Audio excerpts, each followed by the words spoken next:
Don't ever leave a piece of you out of what you do, because it's you. And that's how you bring uniqueness, no matter what it is.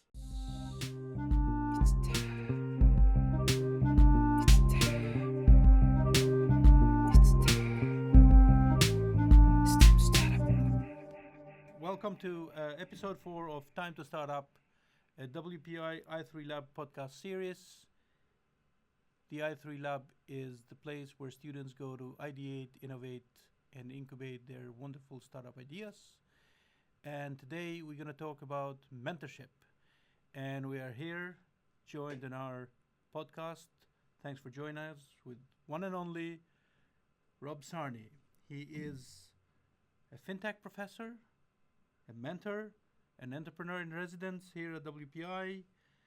He spent a significant amount of his life working for Fidelity Investments. He mentors here and in so many other places. And he also has his own podcast, which has a really cool name, What the Heck Fintech. Mr. Sarnie, thanks for joining us. You're welcome. Okay, so thank you, Art. I'm honored to be here. I've watched this on TV, and I was excited I got the call. I'm here. Yeah, no, thank you for coming, and thanks for bringing the energy up a bit. I'm gonna bring it. I'm bringing it. It's coming. So we can maybe keep the energy going all the time. So we'll dive right in. You've been a mentor for probably more years than you can remember now. You've helped so many students and non-students on their entrepreneurial journey. My first question to you is, how does one become a mentor? How do you think about it? Or how do you wake up one day and say, hey, I'm thinking about mentoring people? So I'm gonna back it up a little bit too. So I'm a sports guy, right? So I was fortunate enough as a 12-year-old, won a Little League state championship. Pretty cool, right? Oh, It's big in my head. cool. Yeah, 12 years old, 1978, shows how old I am, right? Do the math, everybody. And also won a basketball state championship. So I saw what it takes for great teams to be champions. I saw it at a young age, saw it early, and I noticed that it's all about the coaching. It's all about the mentoring. It's all about getting to the fundamentals. No matter what topic, what sport, if it's theater, it's all about the leader, and there's coaching and mentoring going on with the captains. So it all comes full circle with me about sports. So that's what was my early seeing great coaching, great mentoring. I've seen bad coaching. I've seen bad mentoring too. And I see coaching and mentoring as two different things. Mentoring's more longer term. That's where you get to know the person a little bit more. Coaching's more one topic, one thing, like a shooting coach, right? Get your shot down, get your elbow, get your index finger, all that goodness, right? So your feet right. So that's great. You need that. And sometimes there's a lot of mini coaching sessions when you do mentoring, but it's a bigger purpose because you know that. So I've always big into that. When I'm growing up, I always tried to give back. If I knew something, it could help someone, I'd help them. Well, it could be someone older than me, it could be someone younger than me, it could be a peer of mine. So because I always appreciated that's what makes championship teams. It takes a village, and the coach and the manager is key. You can be a manager, and you could be a manager, you could be a leader. You might be both. You only might be one or the other. I've seen leaders that can't manage. I've seen managers that can't lead. But when you have one that manages and leads, most time they're a great coach and a great mentor. So that's what I learned in industry, and that's what I learned in sports too, at a very, very young age. Wow, what a great opening.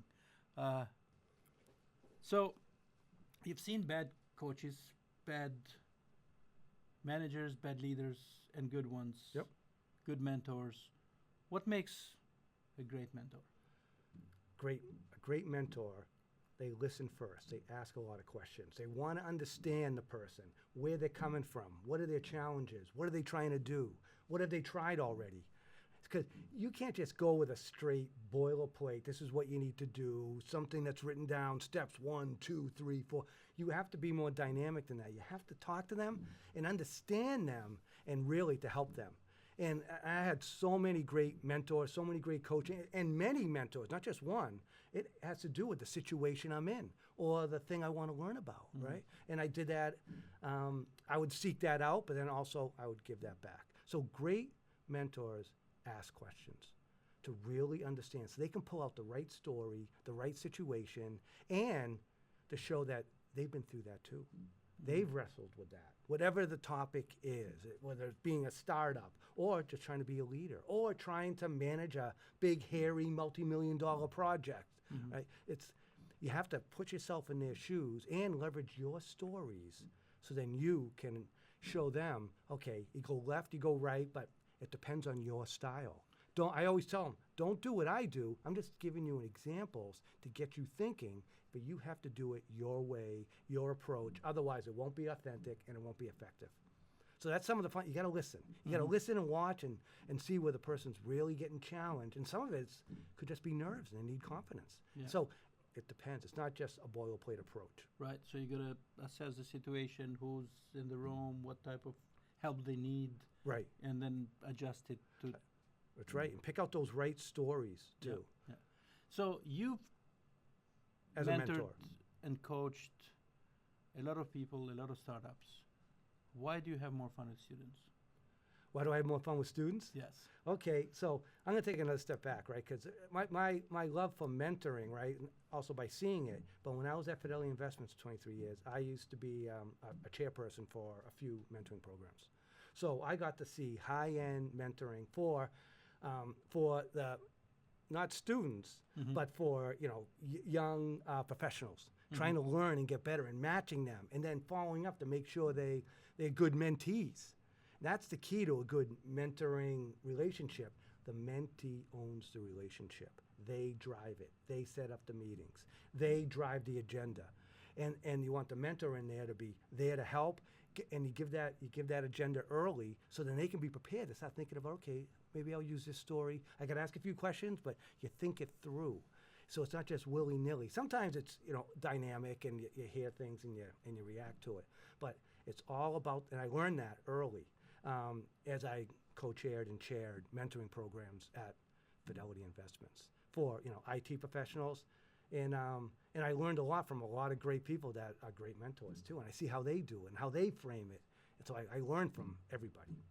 So that's when my love of mentoring really came to be. When I got mentored and I wanted to give back to the next generation. And what I noticed once I got to be a professor for teaching, for mentoring, for coaching, they're just people. It doesn't matter if it's I talk the same way that I do to students than I do when I was mentoring my peers or VPs or directors or analysts at Fidelity. It's all the same. Because you learn from them and they learn from you. So talk to them and just have a dialogue with them. They just don't know because they haven't done it before.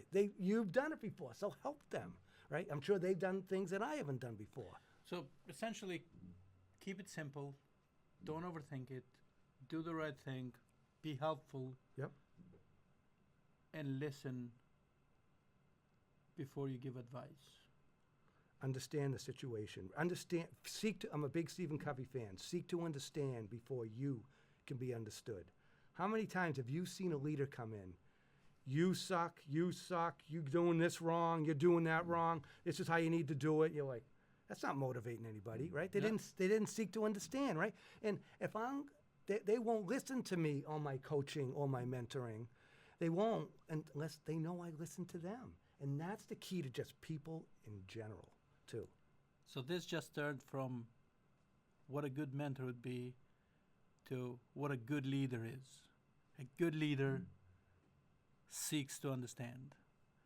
So you can't be a good mentor if you don't have good leadership qualities. It goes hand in glove, right? And you can lead many different ways, and you can mentor many different ways. Sometimes quietest in the room is the best leader or the best mentor, right? It depends on how they approach and make the person feel comfortable. Have a dialogue with them.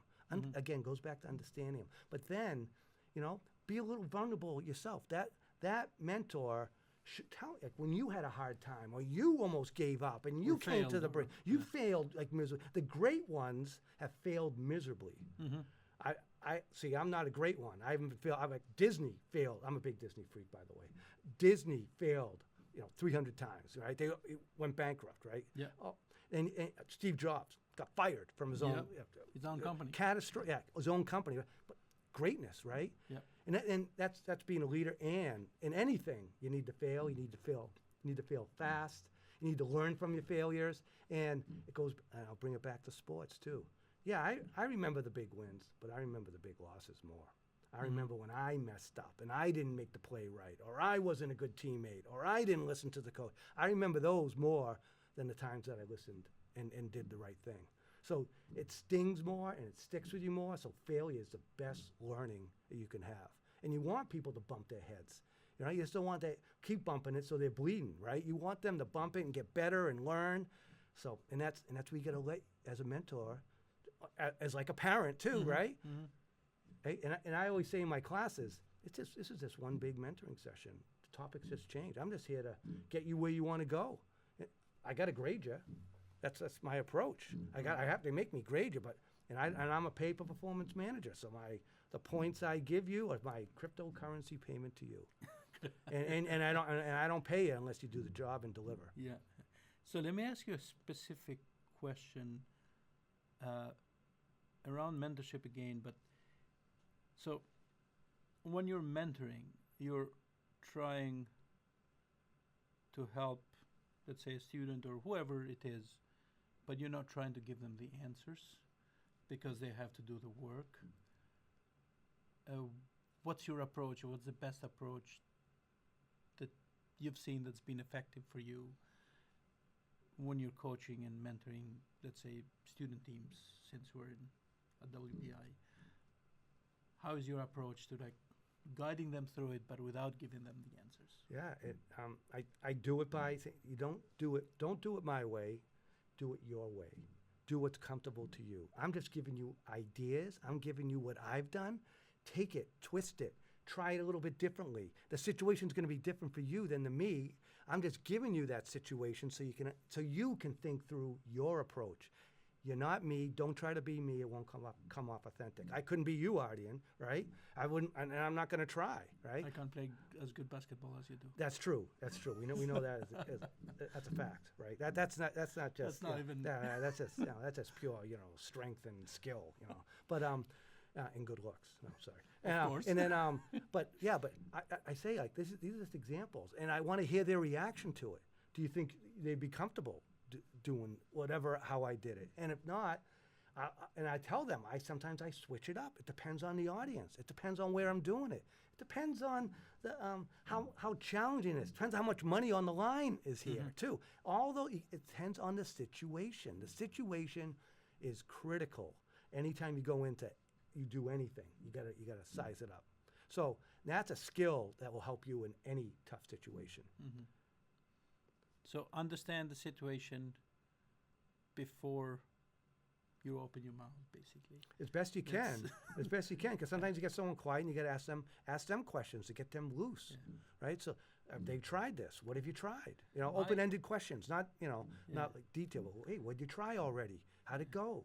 Like simple questions like that, and then it gives you the information to then, in turn, think through your Rolodex of stories in your head and help them. I've seen, talking about the quiet people in the room that you mentioned early, I've seen it many times where I make it a point, if you're in a meeting with let's say a few people, usually there's one or two people that don't speak unless you ask them, and I make it a point to ask them for their opinion on the matter. And often, and most of the time, you get the best answers and the best analytics on the situation from those people.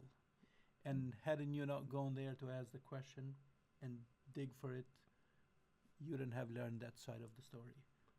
Right, because they absorb and think through things differently than extroverts. Yep. They're soaking it up. Things are rolling in their head, and they've been thinking about it for a while. And so then when they do feel comfortable, then there they go. That's why. because they just absorb and process things differently. Like I like to talk out loud. I like to whiteboard. I always say I'm never the smartest one in the room, and I just want to I want to feed off each other and learn from each other, whether it's a leader or coaching or mentoring, right? I want to react in the moment and then build on that.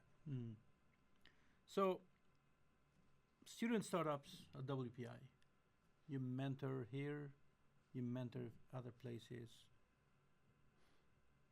What is the best way for young founders, students usually, or non-students, they're starting out, apart from here that we help them match with mentors within WPI, what is their best way and what is the advice you'd give them when they're starting out to go about finding mentorship, creating their own mentorship network, leveraging that mentorship network, and getting the most out of it? Yep. So lots of things.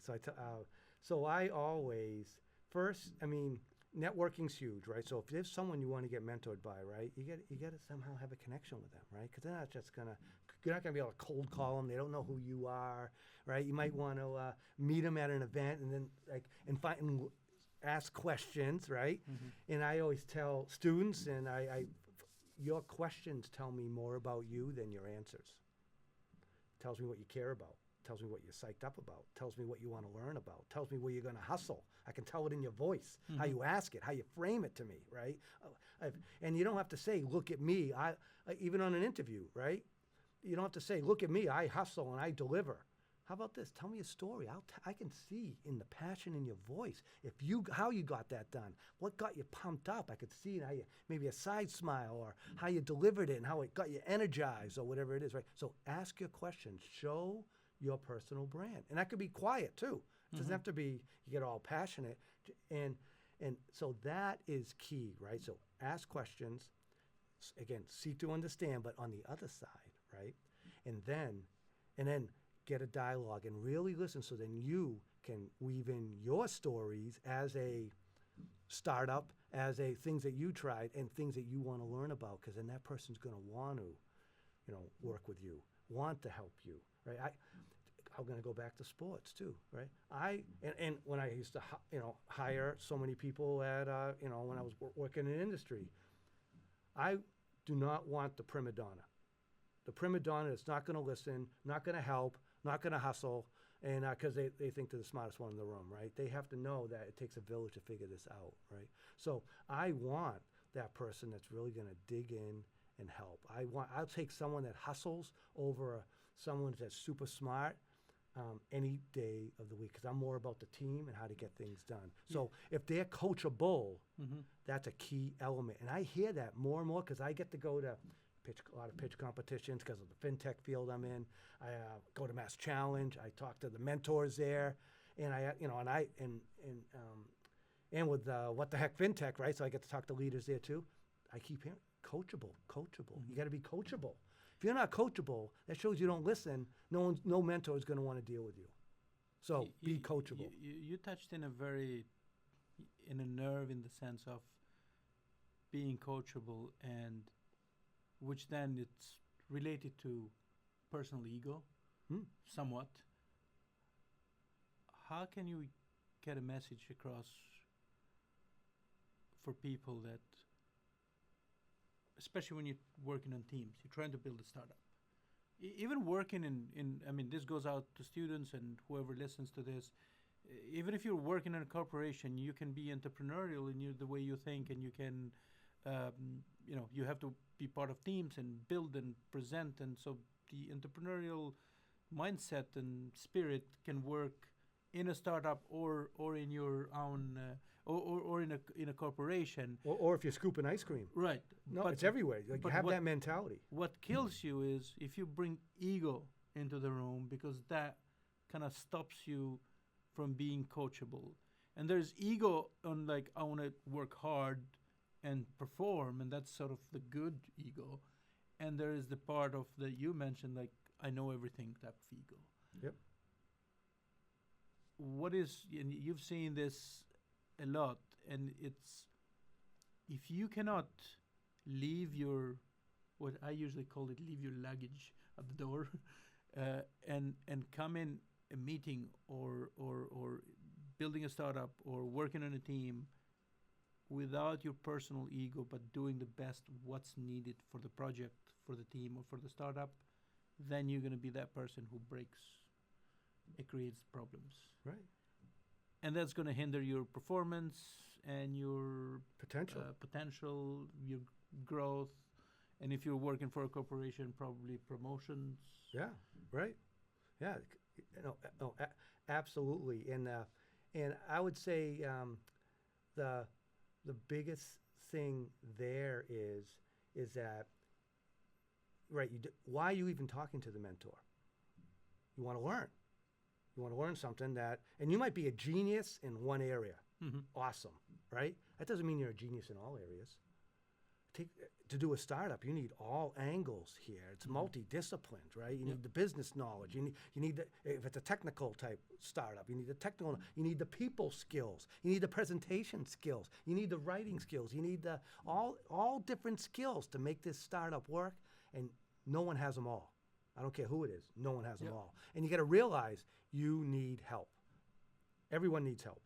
I need help. You need help. Everyone needs help, right? So that's how you get your ego. You're a genius in one thing. That's great. That's why you're going to help the mentor understand something that maybe they don't understand as much. Yeah, you do know them better. But if they have so much experience, don't forget, if it's in the same area that you're a genius in, you have to listen and let them and don't disregard what they're saying. Because if you say, yeah, that's good, but once you throw that but in there, right, it's going to be something bad. It's going to be something counter. And once you say but, you think you're going to get that feedback again from that person? No, you didn't. You're not listening to them. It goes back to you.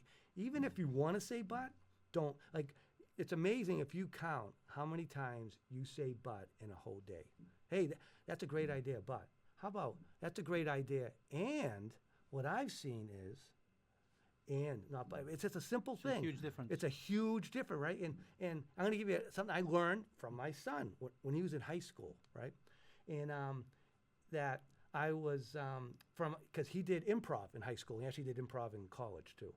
And I was telling him about how I was getting fidelity training on don't say but, right? I was getting that executive training and do the and approach. And he said, that's the same thing with improv. Because if you say but, that shuts down the back and forth because the person has nowhere to go with that. They can't add unless they go with another. They have to do their negative. But you got to try this, right? That doesn't work. Now but's over but. So don't use but, use and still get your point across.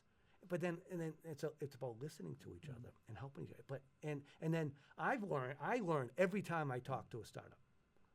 Every time I talk to a student startup or any startup, I learn something new, which helps me in the next startup I talk to. So from a mentor's point of view, because most of the time, not most of the time, all of the time, mentors for the younger generation and students especially, mentors don't get paid. They do this because they're giving back. They're helping, like Rob said in the beginning, you start out with, I want to help. I want to help my neighbor, I want to help people I know, and then over the years you accumulate a certain amount of expertise in a certain field, and you say, hey, I want to help the next generation if anybody needs my help. And it also makes you feel good when you have an impact on people. So from the mentors, what does a mentor get out of all this? What is the satisfaction? They learn. Because we're not getting money out of mentoring people. It's just mainly for fun, and you're putting hours of your time every month, every week to do this. And I know you put a lot more than a lot of people I know, which is, we here at i3 Lab and WPI are very grateful for. And we can't thank you enough for that. But so what does a mentor really get out from a satisfaction side of it? Well, they get a lot. So, and I'm going to talk personally about me, but I'm sure it's for every single mentor, right? So, I learn so much. So when I talk to different people, I get a different perspective, even if it's the same topic and something I know well, right? it might be from a different generation. So I can see, they think a little bit differently than an old guy like me, right? Or how are they challenged? Because again, could be different economics, could be different ages, could be different genders, right?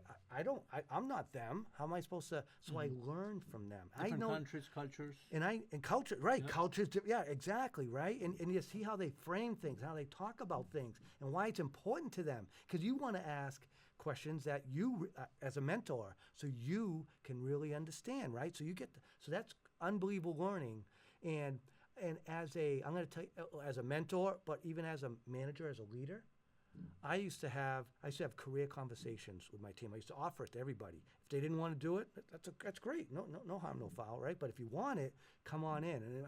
And I tell them, I go, I'm not your manager now anymore. I'm here to help, right? And not that managers don't help, by the way, right? But so I might be their manager. I might be their manager's manager, right? But I'm gonna tell them, hey, it's how I think where I think you should get better. This is what I think, what I did to try to get better, and how even if you focus on that strength and make that strength even stronger, that brings up whatever challenges you have in other areas too. So, and every time I have one of those sessions, I learn so much, so I can help the next person. I see the connection. I understand. You can't hit a fastball until you see, a gazillion fastballs, right? You can't hit a curveball. If you just see fastballs, you can't hit a curveball, right? So you got to see all those pitches, right, over and over again, repetition. So the more I talk with people, the more I learn with them from any age, right? And I see how other mentors ask questions. I learn, like when you pair up two mentors, right, in the I3 lab, I love that. There's questions that they're asking I didn't think of. That's a great question. I love that. I'm going to put that in the toolkit, right? And I'm learning from that mentor now and how they frame things, because they have a totally different background than me, right? So it's a huge learning, and when you see someone who's coachable, you hustle that much more for them. And the way I do my hustling, my network. I'm old. I got a big network. All levels, students, professors, industry leaders, presidents, startups, you name it, right? So I help. I get them connected. I say, go through my LinkedIn, pick out 2 to 3 names, and I'll get you a conversation with them. But I make them do a little homework and work on that person, because I want them to help me, so I can help, so I can help them to get them that connection. Then I leave it up to them. And never lead that conversation without, if you like the person, if you don't like them, don't do this. If you find out, like, wow, I want to learn more, now that you know a little bit more about me, ask that mentor, who else do you recommend I should talk with? Never leave a good conversation without getting another connection, ever. The power of referrals, people. Right. And the power of referrals is, I say, because this is my method of my madness, to help the people I'm mentoring. I'm doing it right now with a Bentley student, doing it with a couple WPI students, talk this week with a UMass graduate student, right? All about because of fintech and how do you do it. I look at their resume and I go, and I coach them up on their resume, and I tell them how this doesn't even show your personal brand. What are you doing? It says, yeah, you got good actions here and you got all the buzzwords, but is this really what you want them to remember you by? This is generic, right? Hit it. Right, so I coach them up on that, and I tell them why that's important, right? But you got to hit the buzzwords for AI and the ATS software and all that goodness too. So you got those fundamentals. So so I talk to them, and then I go, and I tell them, I go, do some research on the person, go through my network, right? And they say if they're looking for founders, they want to learn from other startups, I go search and say, look for founders. Just look for founder in any title, right, in LinkedIn. And I'll introduce you. I know I got a ton of startups, right? And so I say research that person, and I tell them, I want you to write me a request to meet that X person and tell me why. And it has to be something genuine, because they're gonna, once you do talk to them, they're gonna say, oh, you're really impressed with I did X. And I also tell them executives love to talk about themselves. They love it. If you go the extra mile and ask questions, and dig in deep and say, I'd love to learn how you end up being the up for this charity, or you started this charity, or I see you play basketball and you also are a CEO. How do you put that together, right? So but write not a book, small paragraph, right? Small couple sentences, right? What really impressed you about that person? And then also look at the company that they're doing or their startup, what they're doing. Say what impresses you about that. And you can find them by looking at their startup or company or look at by their title, but talk about both. You send that, oh, I see this person's, Professor Sarnie or Rob, I don't care what they call me, and they say, oh, I'd love you to, introduce me to Jimmy Jones, right? So in essence, in this day and age, everybody has enough digital footprint through their websites, through LinkedIn, through different platforms. So it's almost like it's almost a sin if you don't do your homework on researching the person that you want to meet. On something. So when you go there, you know a little bit, people, like you're saying, these executives, they're going to, if they're surfers or if they, have a boat or they do something or usually you're going to see what their associations go to, what charity digs them, what type of causes they, so what school they went to, what major they had, right? It just find something to relate. Right. You want that rapport, right? It's all about rapport, right? Same thing with interviews. It's all about rapport. They'll look the other way if you don't have all the skills. If you have rapport with someone, they'll hire you because they know you and they see you're coachable and they see you're going to hustle. Same thing for a mentor. So it's the same fundamentals just to get connection with people. But to finish off my little story, right? So I tell them, I go, the reason, and I tell them, you're not looking for a job. You just want to learn and grow. That's it. You want to learn and grow. Don't get into the job. That's going to come up when you talk with them, right? And I tell them, attach your resume too. And they know me. They know I like to hustle. So then they hear my voice first endorsing you that you gotta meet with Ardian, right? You gotta do that, right? Oh, he does, and I don't go deep. I go and I attach his resume so you can see his great experience and background. And he specifically picked out your name because they want to learn from you. So it makes them feel good too. It makes them feel good too. And then underneath, and I tell the student or startup or even professional, I do this for people my same age. And I say, when you write that first request, I'm going to forward that with a CC to you and with your resume attached to make sure your resume is updated. It's the way you want it to be. So then I forward that, CC the student, and I say, and I know you're going to I tell that person, I know you're going to thoroughly enjoy talking with this person. I go, I leave the two to you. Ardian's CC'd on this. Leave it from there. Job done. And then if you don't hear from them, right? I go, follow up with them. Yeah. Because now you have a connection. You're both in the same email. And CC me, knowing that I know they didn't get back to you. Because they know me. They know I hustle. They know I've helped. And sometimes it's someone I think I love about it, sometimes students pick out someone from 10, 15, 20 years ago. I love that because then I get to reconnect with them myself. Right. So it's a win-win for me, too. I did that just someone I worked with 20 years ago. I go, I always started out, I'm not sure if you remember me, but we worked back and blah, blah, blah, did this, and they're like, of course I remember you, Rob. And I'm thinking, I remember them, so they got to, how can you forget me, right? I mean, come on. You can't forget me, right? So it's all about building it. So I love, I often I put that on a few people that I haven't talked to in 15 years. I'd love to take you out to coffee and catch up at the end, just to show, so I can pay you back for, I'm considering to talk to Ardian, and this is one example. So my network is probably my superpower. Along with the other stuff. But that's what I think I could do my best. And I always tell students, pick people out that went to the same school you did. Because I talked to someone. You got commonality right there, right? And that's in one of the startups. I said, go to advancement. Yeah. I go, you want to talk to construction? Okay, great. I'll get you connected to advancement.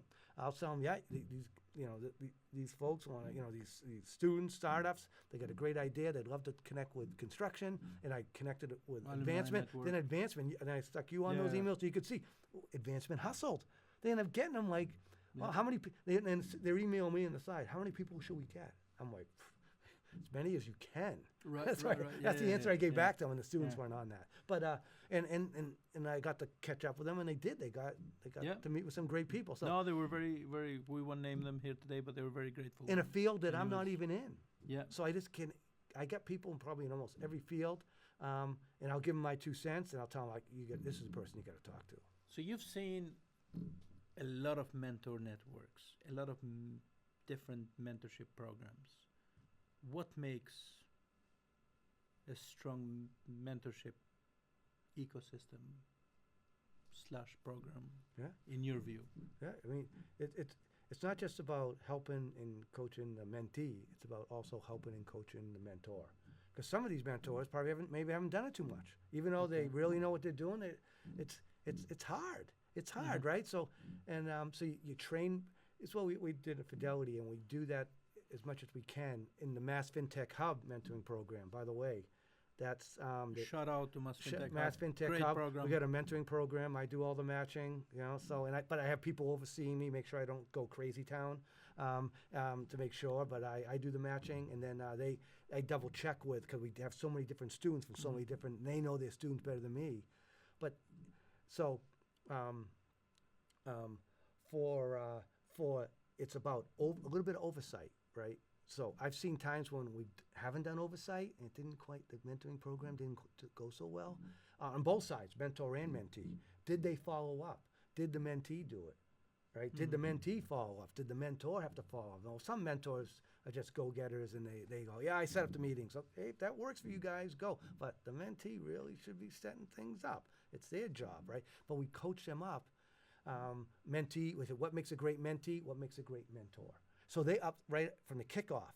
We used to do that in person at Fidelity. I do it more video because all these mentees and mentors are all over the state. Can't meet in one place, too hard. So it's more from a video standpoint, which we talk about that. And then it's about follow-up. And tell you the truth, I need and the team that's putting it takes a village, right? We got to do more follow-up. And it's not just here's a survey, fill it out. I hate surveys. I don't know. Right. Nobody likes them. Yeah. No, who does? I mean, come on, right? So it's about, hey, reach out to individually. Rob to that mentor. Rob to that person, right? Say, have you met? If they don't get back to me, and I want to know early, because I'll move them out of there, and and the mentors, I'll rematch quickly. If it's not the right match, okay, let's do it early. No, I'll move on, but let's do the switcheroo early. Because there's always, it might not. I thought it was good, but maybe it wasn't good until found out later, right? And for either side. And so, and the thing that kills me sometimes is that's when I knew I should have done more follow-up. I hear from the mentor, yeah, the mentee never got back to me. Well, why didn't you tell me that? I would have fixed it if you told me that in the first week. Come on, so keep me updated. Going forward, reach out. So reach out, and I'll help you. So it's about oversight. It's about touch base, not a lot, and not just send out a survey. Keeping people in the loop. Right. And it's fine. If you do send out a survey and you get answers from them, great. You don't have to follow up. Awesome. But a lot of them aren't going to do it. So then you can't just say, oh, well, I'm not going to, you got to follow up individually. But it's hard to get the real story from a survey of especially asking these questions from 1 to 5. Right. How effective was this? And there's always nuance. Always. So you want to understand nuance. You got to seek to understand, right? Yeah. Yeah, because you can't, text is, all right, who's the best writers? No one. I got a couple more things I want to talk to you about. But okay. To wrap up the mentorship section of it, one last thing. For student founders, one last thing, what should they be seeking out of their mentorship relationship? We assign them mentors.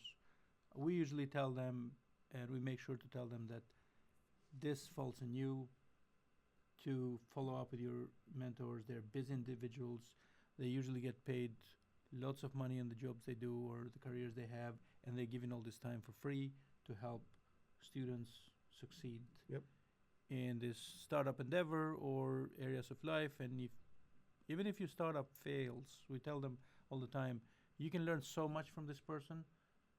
So the lessons you get, they stay with you for life. So regardless of what happens is there. What is your message to students to get the most out of their mentorship network, out of their mentorship relationship? Yeah, I mean, same fundamentals that for the mentee, right? I mean, for the mentor. Ask questions. Get to know that person. They're just people. Even though they're top executive, they're still people. They're still challenged. And try and dig in and find out how they wrestled with it, because they had to grow up just like you, right? They were young once, even though you might be hard, right? They were 12 at one time. They were 18 at one time. They were 22 at one time. Mm-hmm. They were silly college students, right? At one time, they all were, right? So realize that and try to learn from that. Ask your questions. Get to understand how they grew up. What were the challenges they had? Like when I used to talk to senior executives, I'm saying, you probably have seen this so many times. How do you handle it? And then I'd say, this is how I tried to do it, just so they get a little background. So I give them a little more information when I want to get coached and mentored. Mm-hmm. And I got some of the best feedback by doing that, because you get kind of specific on what you want your help with, right? And I remember, and I still use this, and I use this in my coaching and my mentoring. I had the CIO of my group at Fidelity said, never underestimate the power of a dialogue. You can learn so much. Don't ever, if you get a chance for a dialogue, have that dialogue. Ask questions, learn, dig deeper, find out the why and how did they do it and why did they do it and what drove them to, how'd they figure out that situation? Like really go in deep on the nuances, because it goes like all these startups, especially at WPI, they're all probably all of them STEM based at some level, right? So STEM is hard. It's super hard, right? You know what's harder? People. People are harder, right? Way harder, right? The hardest. They change every day. They change. Depends on the meeting they just came in before. Depends on the economics. Depends on the weather. Depends on what the children did or something. Yeah. Who knows, right? It changes every day. STEM, you'll figure it out. By the School of Hard Knocks, you'll dig in. You'll figure out. You'll code it. You'll get it right, right? People, they change all the time, and they change depending on which way the wind's blowing sometimes, right? Yep. So you got to get to the people side. It's all about people. And if you don't do that, you're not going to learn and you're not going to be a great startup. And you got to have that passion, because then when your startup starts growing, how are you going to get the people trained up to have the right culture? And so you pick the right people that have the culture. And you don't want one size fits all. You want different dynamics and different diversity and different cultures, and right? It's especially if it feeds your product you're doing, right? You want to have everybody to give you a different angle, because you don't know it all, because you grew up in one way in one place, and and then and even if you lived in 10 countries, you only know 10 countries. Yeah.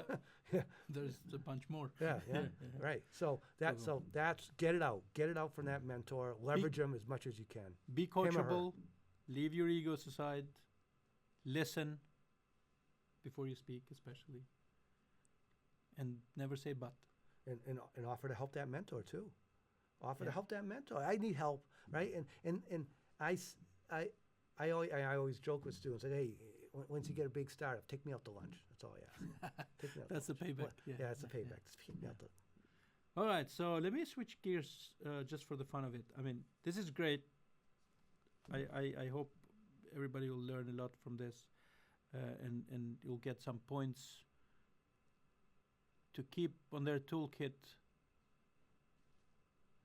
the importance of mentorship and what you need to do to get the most out of it.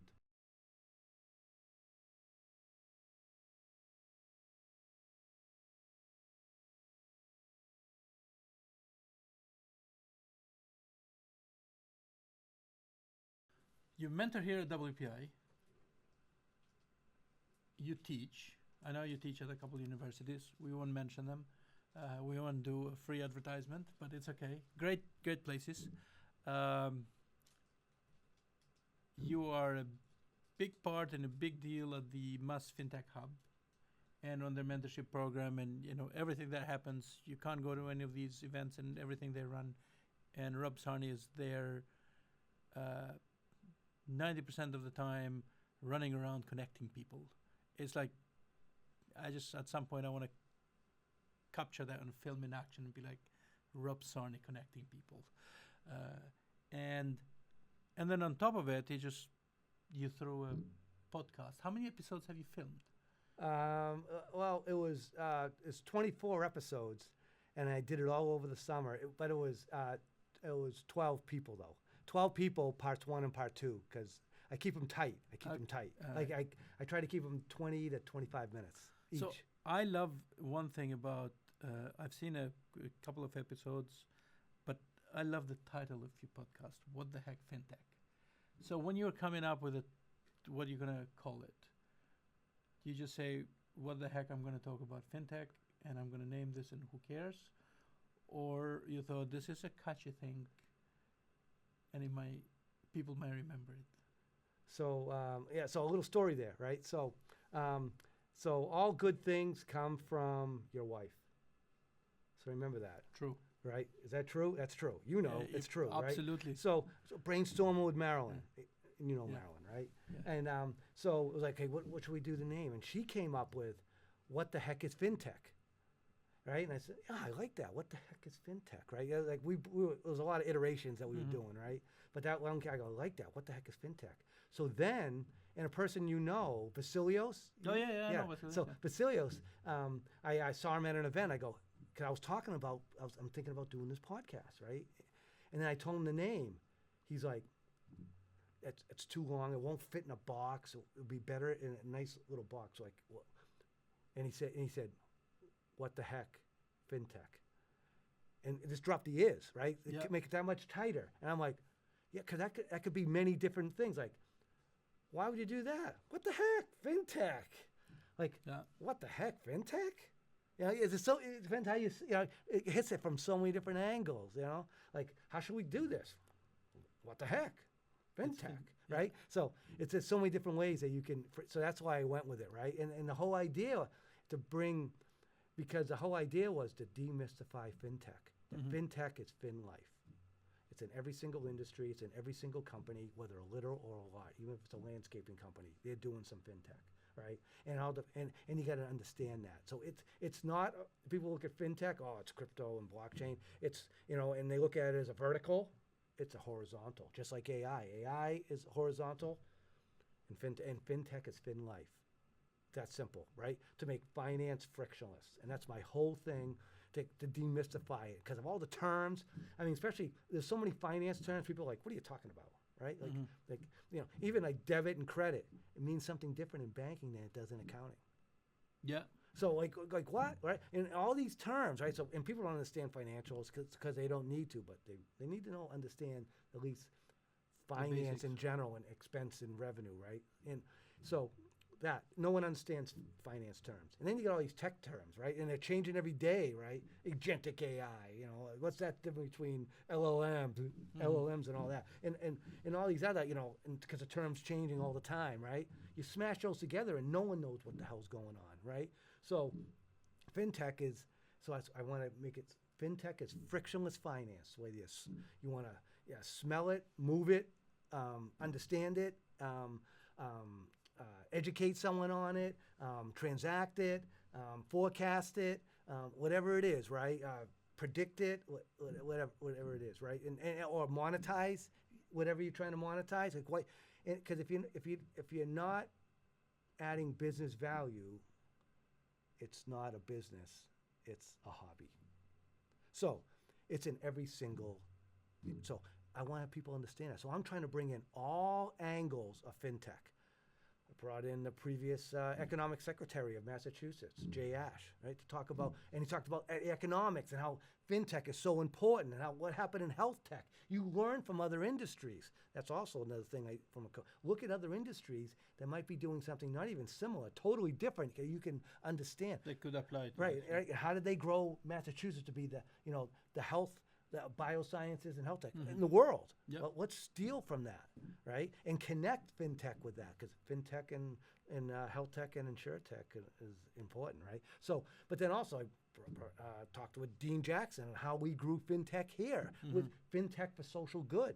Because everyone thinks FinTech is the evil empire, right? It's just the wealthier get wealthy, right? No, it's about you could sell one thing for $1 million or sell $1 million for $1. Yeah.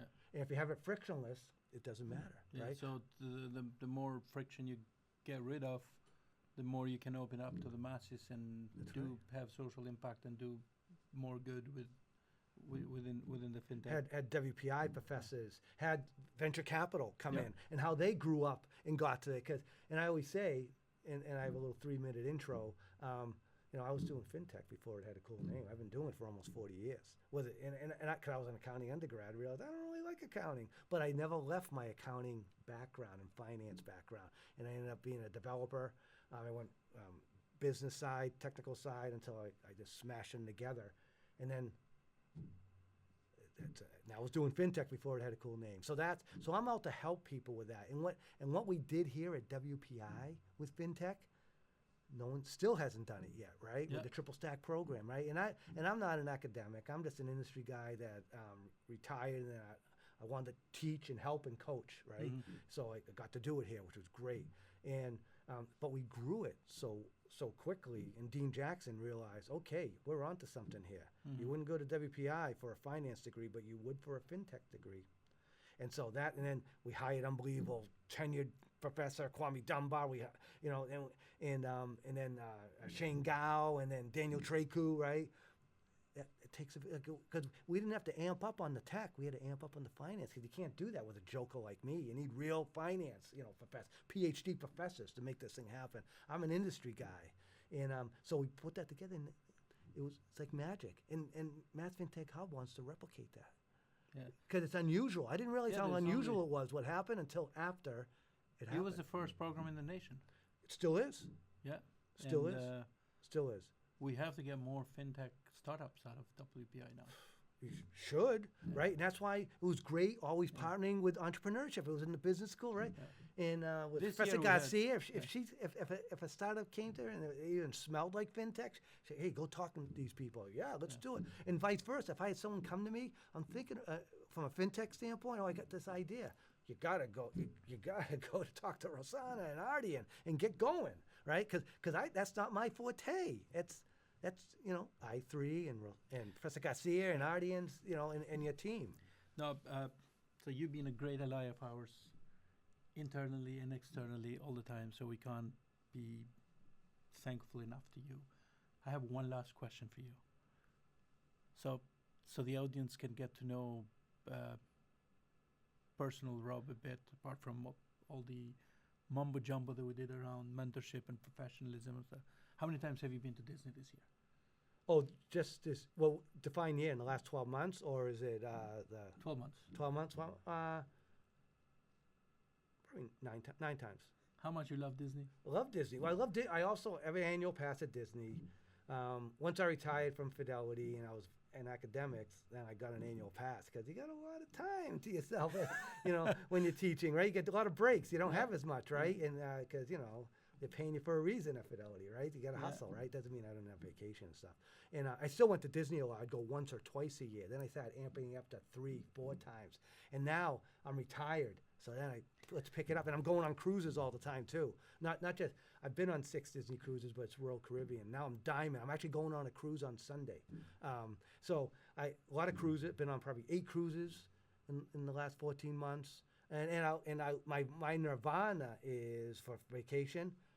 Disney, go, hit the parks, hit them hard, get on the rides, and then go on a cruise right after that.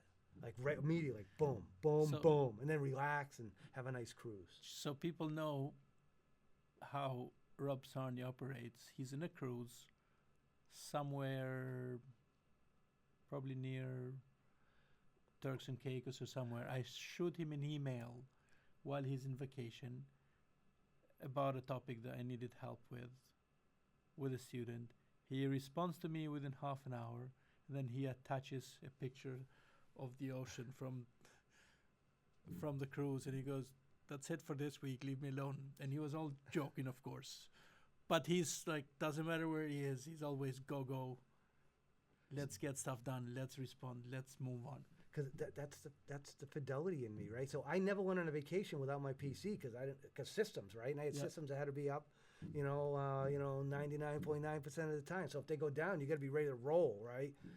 So I'm used to that, and I don't leave until I have my PC with me. So who do you love more, Disney or Celtics? Depends on the scenario, right? I mean, you smash those together. I actually have Disney shirts with Mickey wearing Celtics gear. Oh, And I there wear you go. that, and I wear it in the parks because they're playing, right? And they're playing that night, or in the playoffs, or whatever. Same thing with the Patriots and stuff too. I'm always flying a flag, and I do have flags that are Mickey in the Red Sox or whatever. So it's all one thing to me. It all comes together. And fintech and the fintech that's going on in Disney is amazing. They're Of always course. it's amazing with the app and what they do and how they know where you are. They know how many The Mickey bars I have. efficiencies and Right, the- right. And everything's underground, and you never see that. You never see a barrel, right? You never see a barrel. Everything. And I've done the tour underneath before too. And then fintech and sports is my nirvana. It's great. It's like that. That's why I love doing the fintech projects with the Woo Sox. It was, and then talking with the Red Sox, but then I left WPI. I was talking with the Giants to do a project with them, and it's great. And so it's all one thing to me. It's like, so don't ever leave a piece of you out of what you do, because it's you, and that's how you bring uniqueness, no matter what it is. We're going to close with this. Rob Sarnie, thank you for being a mentor. Thank you for being an entrepreneur in residence, and thank you for all the help that you've given to us over the years. Got a lot of more. And thanks for being you.